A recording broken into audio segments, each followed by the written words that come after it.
Salut les copains, merci de me rejoindre pour ce flash spécial interview Mister Kido. Allez Simone, balance la sauce.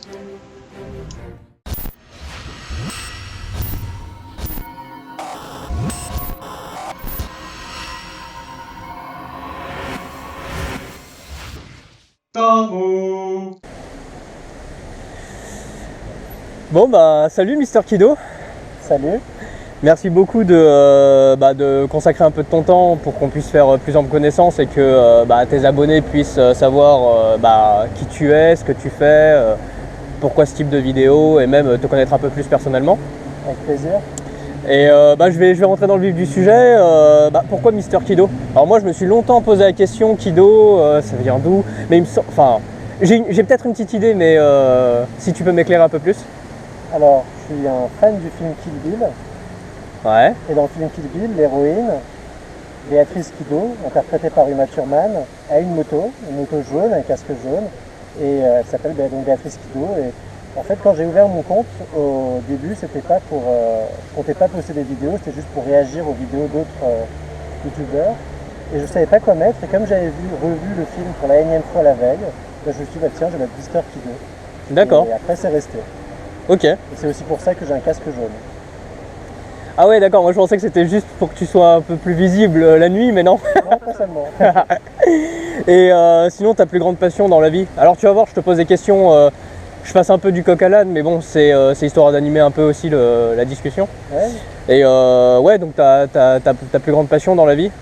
Alors, ma plus grande passion dans la vie, c'est le voyage. Il y a quelques années, quand j'ai commencé à bosser, que je vivais encore chez mes parents, tous mes revenus passaient dans les voyages. Et en quelques années, je suis allé aux quatre coins du monde et j'en garde énormément de bons souvenirs.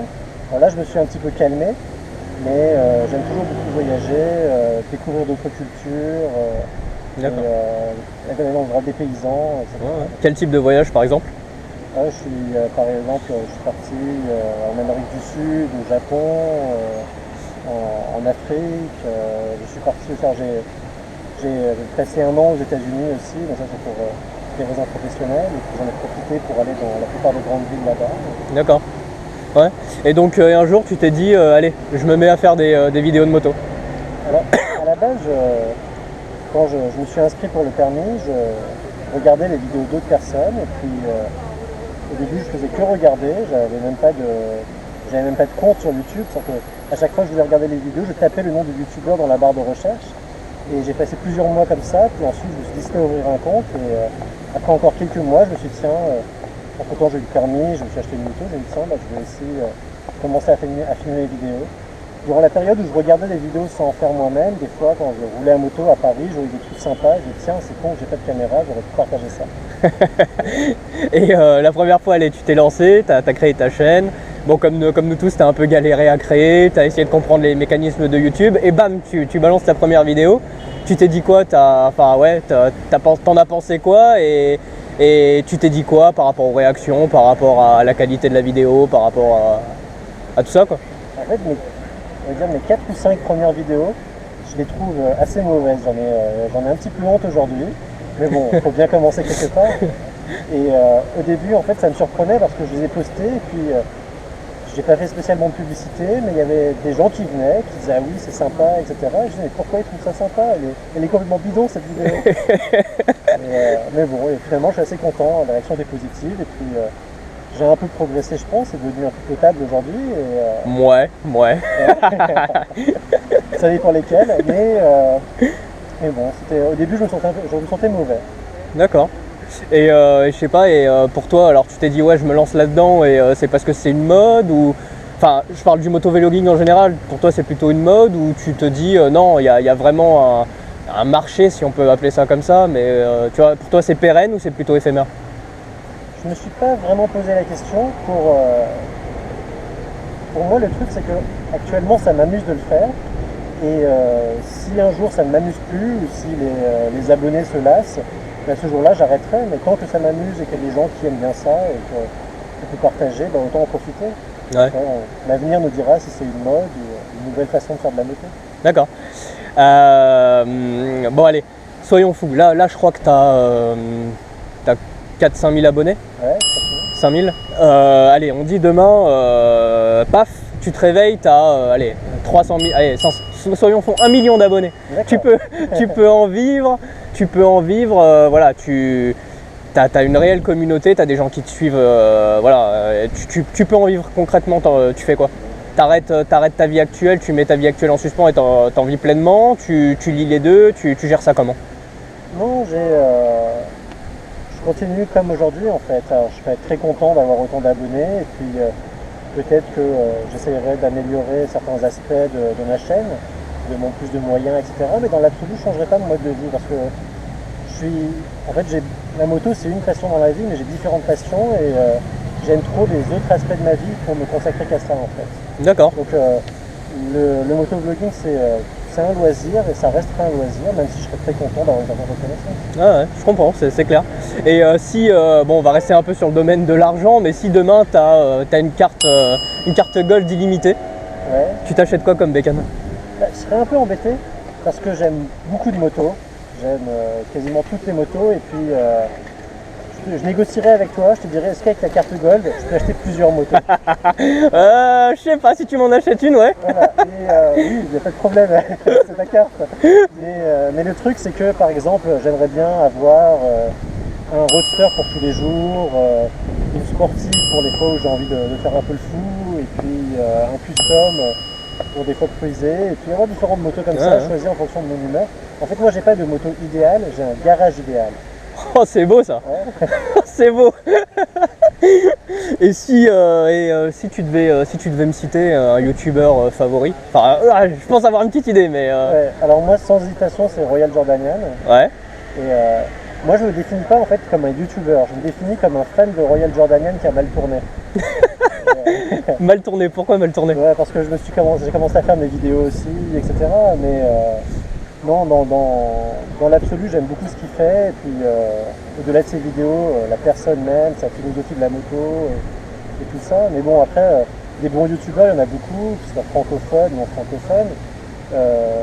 J'aime beaucoup Schaff, par exemple. Schaff, l'Autrichien, qui poste pas énormément de vidéos, mais qui fait des montages de qualité incroyable, avec de beaux paysages, et qui conduit super bien. Et puis, après, il y a dans les youtubeurs français, t'as Monsieur Marty, t'en as beaucoup d'autres. Après, t'as la mafia belge. T'as QWERTY Julien, Flo Speed 24, etc. T'as beaucoup de bons youtubeurs. Et en fait, moi, je fais des vidéos, mais je passe aussi un peu de mon temps libre à regarder les vidéos des autres. Et je prends autant de plaisir à regarder qu'à uploader, en fait. Ouais, ouais. Et alors rien à voir, on change un peu de sujet, mais si tu devais me citer un bouquin par exemple, un bouquin qui te représente quand même. Qui me représente. Ouais, ce serait plus cool, ouais. Ah, oui, moi je sais pas. Si tu me disais comme ça de citer un bouquin, je te dirais À la recherche du temps perdu de Proust, parce que je l'ai lu quand j'étais au lycée et que j'en ai gardé un bon souvenir.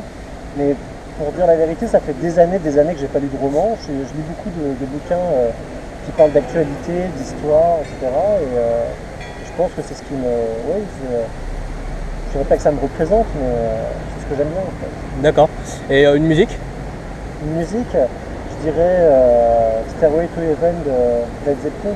D'accord, vas-y, chante-nous un petit air. Non, il fait beau, ça serait dommage de gâcher cette météo. Et un proverbe. Un proverbe, alors j'aime beaucoup les citations de manière générale de Sacha Guitry. Alors il y en a une qui je pense me définit bien, il y en a même deux qui me définissent bien. La première c'est tout ce qui ne me passionne pas m'ennuie. Je pense que j'ai besoin d'être passionné pour bien faire quelque chose, et si quelque chose ne m'intéresse pas, je n'en occupe absolument pas. Et une autre c'est je fais toujours des bêtises pour avoir le plaisir de les raconter. Je ne suis pas quelqu'un de cachotier qui va m'amuser à faire des petits trucs en douce, etc. Si je fais une connerie, je vais le montrer à mes amis, je vais le mettre sur YouTube, des choses. Et alors ce qu'il faut savoir sur Sacha Guitry, c'est qu'il est mort dans les années 50, il me semble, je ne me souviens plus exactement, mais il a aussi une citation sur les piétons. C'est assez drôle, quand on se rend compte que les choses n'ont pas changé depuis les années 50. Il dit « les piétons ne vont nulle part, ils sont toujours là où il ne faut pas, et c'est des ennemis qui ont été créés pour gêner la circulation. » C'est tellement vrai. Et allez, on revient un peu sur le motovlog. Si tu pouvais me citer un type pas trop connu que tu apprécies vraiment. Ouais. Alors là encore, il y en a beaucoup. Ouais, si tu devais m'en citer, ouais, tu peux même m'en citer quelques-uns. Si on dit que, si on considère que pas très connu, c'est moins de 1000, on va dire, j'aimerais bien parler de mes collègues parisiens parce que ça m'agace souvent quand j'ai des réactions sur ma chaîne, des gens qui disent ah enfin un motovlogueur à Paris, parce qu'on a d'autres qui font du très bon boulot et c'est juste que les gens n'ont pas suffisamment cherché en fait. Alors ils sont très différents, mais par exemple j'aime beaucoup CyberCC, c'est bien qui humainement est sympa, Gilles Clotard pareil, et après j'aime bien Henrik pour son côté fou un peu, et alors c'est pas du tout le même style, et puis après bon il n'est pas tout à fait parisien, mais je l'ai rencontré à Paris aussi, c'est Joe Lapoule, qui lui est un vrai passionné, c'est le mec il est capable de traverser toute la France pour passer un peu de temps avec des amis motards, et leurs chaînes sont très agréables à regarder, alors certains d'entre eux postent pas très régulièrement, mais je pense qu'ils méritent d'avoir plus d'abonnés, d'être plus connus. Ouais, bah c'est sympa. Et ton matos, tu utilises quoi pour monter tes vidéos? Alors, j'utilise une GoPro Hero 3 Plus Silver. Et après, j'utilise pour le montage même, j'utilise iMovie sur Apple. Et alors, j'ai jamais cherché à avoir la meilleure qualité ou à faire les montages les plus impressionnants. J'ai essayé de faire simple mais propre en fait. D'accord. Et si tu devais recommencer, enfin si tu devais refaire une chaîne, Ouais. est-ce que tu changerais des choses ou tu conserverais vraiment la même ligne éditoriale, le même esprit, la même façon de filmer?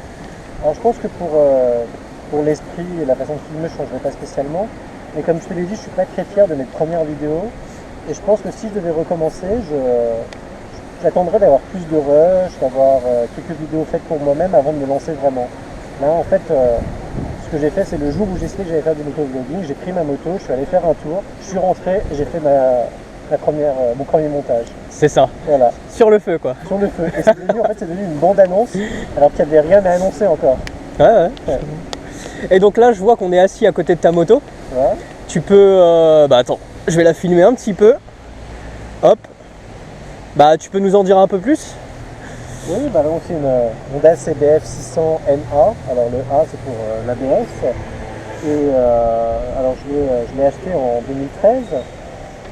Je l'ai acheté en 2013. Alors je l'ai cherché pendant longtemps. Je suis pas très moto d'occasion et j'aime bien acheter neuf. J'ai eu du mal à acheter une occasion. Alors j'ai beaucoup cherché, jusqu'à ce que je trouve un truc qui m'a semblé être une pépite. Et c'était une moto qui appartenait à un éleveur de chevaux près de Tours. Il l'avait acheté et après l'avoir acheté, il s'était marié, il a eu des enfants, il n'avait pas eu l'occasion d'en faire beaucoup et en 7 ans, il avait fait que 15 000 km et la moto était comme neuve et acheté chez Honda, entretenu chez Honda et il m'a fait un bon prix. Alors j'ai saisi l'occasion et Elle est propre en tout cas. Hein. merci. À la base, je ne cherchais pas une Honda CBF, je cherchais plutôt une XG6 ou ce genre de choses et quand j'ai vu cette annonce-là, j'ai craqué et je ne regrette pas du tout. D'accord. Ouais. Donc c'est ta première moto? C'est ma première moto. T'as déjà chuté avec? J'ai jamais chuté avec cette moto. J'ai déjà chuté avec la moto des autres. À la moto-école, à ma deuxième séance. Alors là, c'est toute une histoire parce que, en fait, ma première séance, j'avais un peu une petite appréhension et finalement, les quelques exercices que j'avais eus, je les avais fait très facilement. Et dès la deuxième séance, je me suis planté en disant finalement, la moto c'est facile, j'y arrive sans problème, et dans le nez. Et le moniteur m'a dit ok, maintenant tu vas te lancer sur le parcours lent. Au début je faisais des petits ronds, des 8, etc. Mais tu vas te lancer sur le parcours lent et puis n'oublie pas que quand tu vas doucement, tu ne dois pas freiner de l'avant. J'ai dit oui, t'inquiète, je maîtrise. J'ai passé la première porte et juste après la première porte, j'ai eu l'impression que j'allais trop vite. Et j'ai serré le frein comme un malade. Et là, quand je n'étais pas encore très expérimenté, j'ai juste senti un truc lourd de 200 kg entre mes jambes qui m'a jeté par terre. Voilà, c'est la seule chute que j'ai eue et j'espère que j'en aurai pas d'autres, mais ça a été une leçon d'humilité, comme quoi faut toujours rester prudent. Et puis une moto, un peu, je te disais que j'avais acheté ça à un éleveur de chevaux, c'est un peu comme un cheval en fait, c'est que si tu la traites pas convenablement, elle peut se débarrasser de toi si elle veut. Les chevaux ça va être une ruade, la moto ça va être une méthode. Ouais, c'est bien dit, c'est bien dit. T'es poète un peu, non? Pardon? T'es poète quelque part un petit peu. Ouais. Avec les petites phrases que tu nous sors. Et et là sur ta chaîne, je sais pas, t'as des choses croustillantes à partager, il y a des choses qui arrivent, un peu top secret ou ou tu vas continuer à faire tes daily observations qu'on a l'habitude de voir? Alors, si c'est top secret, ça reste top secret, mais Ça le sera bon, plus, ouais. en fait, à court terme, ce qui se passe sur ma chaîne, ça dépend plus ou moins de ce qui m'arrive dans ma vie de motard. Donc, il y a les daily observations, de temps en temps des essais. Alors, je fais pas des essais juste pour le plaisir de faire des essais de les mettre sur Internet. C'est des motos qui m'intéressent à terme, éventuellement pour un achat. Alors, je sais pas quand, mais j'y réfléchis. Et alors bientôt dans les prochaines vidéos qu'il y aura, c'est quelques bons moments que j'ai eu à Paris à moto. J'ai eu une sorte de mini street race, petite course de rue avec une AC Cobra sur les Champs-Élysées, c'était assez sympa. Ouais. Et, mais bon, à court terme, ça dépend beaucoup de ma vie de motard. À plus long terme, j'aimerais bien faire un beau voyage à moto et puis partager ça. Ouais, très bien. Si enfin, tu sais, enfin, moi aussi ça m'arrive quand tu postes des vidéos, des fois t'as des commentaires classiques, ouais, bon boulot, etc. Ça fait toujours plaisir, bien sûr, mais des fois t'as des commentaires ou un commentaire qui sort du lot et tu te dis, ah ouais, là ça, tu vois, ça va au plus profond de toi, quoi. Et si tu pouvais m'en citer un, comme ça, un commentaire qui t'a vraiment touché? En fait, la plupart des commentaires positifs, et puis il faut dire un truc, c'est que même si des fois on a des trolls, 95% des commentaires ils sont gentils. Ouais, les commentaires positifs me font toujours plaisir. Alors quand quelqu'un me dit que ça lui donne envie de venir à Paris, que par exemple il aime bien mes vidéos, ça me fait particulièrement plaisir. Alors après, moi ce qui me touche particulièrement, comme je te l'ai dit, avant d'être motovlogueur moi-même, je suis un fan d'autres motovlogueurs. C'est quand un autre motovlogueur que j'apprécie me fait un commentaire. Pour moi c'est un peu comme si un chef cuisinier venait manger chez toi, il disait ouais, pas mal ton steak frites. Ouais, t'es poète, c'est bien ce que je dis. et à contrario, un commentaire qui t'a blessé? Alors, quand c'est des trolls, il y en a. Quand c'est des insultes et tout, ça me blesse pas. Il n'y en a aucun qui me blesse vraiment, il y en a qui m'agacent. Alors, ce qui m'agace souvent, c'est le commentaire que j'ai plus souvent, c'est des gens qui se plaignent. Pourquoi tu es français, pourquoi ta chaîne est en anglais. Ouais, c'est une question que je voulais te poser aussi. Ouais. Enfin, on va en parler, mais ça c'est... En fait, au début je répondais, puis maintenant j'ai une réponse toute faite que je copie-colle. J'ai la réponse 50 fois, enfin j'ai eu ce commentaire au moins 50 fois. Alors ça m'agace, et puis en fait j'ai fait une vidéo sur les attentats de Charlie Hebdo. Et alors j'ai eu des commentaires qui m'ont touché, j'ai eu beaucoup de personnes, réactions positives, par exemple des gens qui annonçaient leur soutien des États-Unis, du Japon, de Chine, ça me ferait plaisir. J'étais content par exemple qu'il y avait un Turc qui m'a envoyé un commentaire en disant oui, je suis musulman, je ne me reconnais pas dans ces gens-là, merci pour cette vidéo. Et, ouais, c'est bien de le souligner parce que ces vidéos-là, ces commentaires-là, ça m'a fait plaisir. Mais à contrario, j'ai eu d'autres commentaires que j'ai soit supprimés, soit qui sont passés en spam, donc je ne peux plus les voir à présent sur la vidéo. Mais des gens qui stigmatisaient, qui avaient des théories bizarres, des gens qui disaient oui, par exemple, qui insultaient tous les musulmans à cause de ce qui s'était passé, ou des personnes, alors j'ai des commentaires assez bizarres sur la vidéo, de gens qui disaient que les attentats n'avaient jamais eu lieu, que c'est de la propagande, des trucs super bizarres. Ouais, d'accord. Ouais. Voilà, ça m'a beaucoup énervé ce genre de choses. Ouais, donc des choses pas très constructives, quoi. Oui. Et bon, allez, on va changer de sujet, on va parler de choses. Pourquoi la chaîne est en anglais? Ah ouais, tiens, bien, ouais, bien vu. Oui, Ouais. alors, la chaîne, pourquoi elle est en anglais? Parce que quand je me suis lancé, d'abord, je suivais beaucoup de motovlogueurs et beaucoup de motovlogueurs anglo-saxons au début. C'est après que j'ai découvert les francophones. Et quand j'ai créé ma chaîne, alors d'abord, il y avait une volonté de viser une audience assez large. Il y avait une volonté de pouvoir communiquer avec ces motovlogueurs aussi. Et je suis content parfois de faire des vidéos qui leur sont adressées à eux directement. Puis il y avait une volonté aussi pour moi de m'entraîner en anglais de manière régulière. J'ai passé un an aux États-Unis comme je l'ai dit, et puis dans ma vie quotidienne, j'ai pas forcément l'occasion de parler anglais très souvent, et j'aime bien entretenir ça. Et puis aussi, il y a une volonté de faire découvrir Paris à des étrangers. Et ça marche? Oui, je trouve que ça marche bien. Les réactions sont assez positives. Ouais, enfin, oui, la dernière fois, c'est quoi? Enfin, on en a parlé tout à l'heure, mais c'est vrai que j'étais tombé sur un commentaire où un type il te disait ouais, t'es français, tu postes anglais, etc. Ça m'a fait rire parce que ce que j'ai apprécié, c'est que t'as, je sais pas, peut-être une dizaine de mecs qui lui ont répondu en lui disant non, mais ouvre les yeux et réfléchis un peu, quoi. Oui. En gros. Non, mais encore une fois, la communauté est fantastique. Je pense qu'elle est sur 5% de trolls, il y a 95% de gens sympas et bien, et puis des commentaires, pourquoi ta chaîne est en anglais? Des fois j'y réponds, alors j'y réponds toujours, et puis des fois quand j'y réponds, le mec après accepte, il dit ah oui t'as raison, bravo, continue, c'est juste pour savoir, etc. Et puis t'en as d'autres qui sont bornés, qui comprennent pas. Ah ouais. Mais bon, ça reste une petite quantité. Et allez, on change un peu de sujet. Est-ce qu'il y a un rêve que tu aimerais concrétiser? Un rêve faisable, hein, pas voler et aller au sommet de la Tour Eiffel, quoi. Un truc. Non, un rêve faisable. J'ai beaucoup voyagé, mais j'ai pas encore eu l'occasion de voyager à moto. Le plus loin que je sois parti avec ma moto, c'est en Normandie. 2 heures de route. Mais j'aimerais bien faire un beau voyage. Alors à défaut de faire peut-être un tour du monde à moto, au moins un tour d'Europe. Et oui, ça j'aimerais beaucoup. Ok. Prendre un bon mois, prendre mon temps. Et dernière petite question, un peu personnelle. Alors, je sais pas si tu partages ta vie avec quelqu'un. Ouais. Donc oui. Et est-ce que tu serais prêt à ce qu'elle passe le permis et qu'elle roule en moto avec toi? Et est-ce que ça te plairait? Et faire quoi avec elle si c'était le cas? Oui, c'est quelqu'un. Oui, c'est pas. Alors là, ça me plairait pas qu'elle passe son permis, qu'elle ait sa moto, etc. Pour une bonne et simple raison que je suis assez protecteur et la moto, ça reste quelque chose de dangereux. Et puis quand je vois comment elle conduit en voiture, je me dis que pour la moto, c'est pas trop ça. Mais je crois que ça, c'est un peu les femmes en général, non? Je plaisante. Je vais rien dire, je vais pas me faire des ennemis, mais des ennemis IES. Mais non, mais le truc c'est que je pense que là l'enjeu avec ma conjointe, c'est de la convaincre de devenir passagère. Parce que même ça, elle aime pas beaucoup, elle est montée 3 fois. Et la seule fois où j'ai failli tomber avec cette moto-là, c'est une fois où elle était avec moi. Et j'ai rattrapé ça, je suis pas tombé, c'était à basse vitesse, mais elle a un petit peu peur. Et donc si j'arrive à la convaincre de pouvoir monter pour qu'on puisse voyager ensemble, par exemple, ça me ferait plaisir. Alors après, je suis très axé sécurité. Et le truc, c'est que j'ai des règles un peu bizarres à ce niveau-là. C'est que par exemple, j'aimerais bien qu'elle soit ma passagère en ce moment.